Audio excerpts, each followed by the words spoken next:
بات ہر کسی کو پتہ ہے کہ اس دنیا میں آئے ہیں سدا ہم نہیں رہیں گے، ایک نہ ایک دن ہمیں مر جانا ہے۔ کیا کرنا ہے؟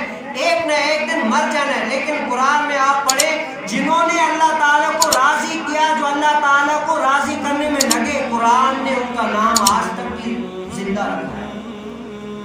جو اللہ تعالیٰ کو راضی کرنے میں لگے، قرآن نے آج تک ان کا نام زندہ رکھا ہے کہ کیوں؟ یہ وہ لوگ ہیں جنہوں نے رب کے حکم کو ایکسپٹ کیا، عمل کیا اور دوسروں کو سکھانے میں مصروف ہو گئے۔ قرآن کہتا ہے تم نے اگر اللہ تعالیٰ فرماتا ہے اگر تم نے مجھے نہیں بھولا تو میں تمہیں کیسے بھولوں گا؟ جو مجھ اللہ کو نہ بھولا تو میں اس بندے کو کیسے بھول سکتا ہوں؟ اسی لیے داتا علی اجمیری کا نام آج بھی زندہ ہے، غوث اعظم کا نام آج بھی زندہ ہے، پیر مہر علی شاہ صاحب کا نام آج بھی زندہ ہے۔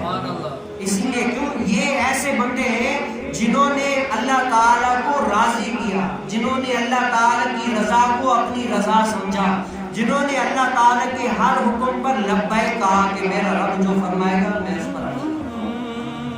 کامیاب وہ انسان، کامیاب وہ ہے کہ جس نے اپنی زندگی کو قرآن کے تحت گزار دیا، جس طرح قرآن نے بتایا اس طرح جو ہے نا گزار دیا۔ کامیاب انسان وہ ہے۔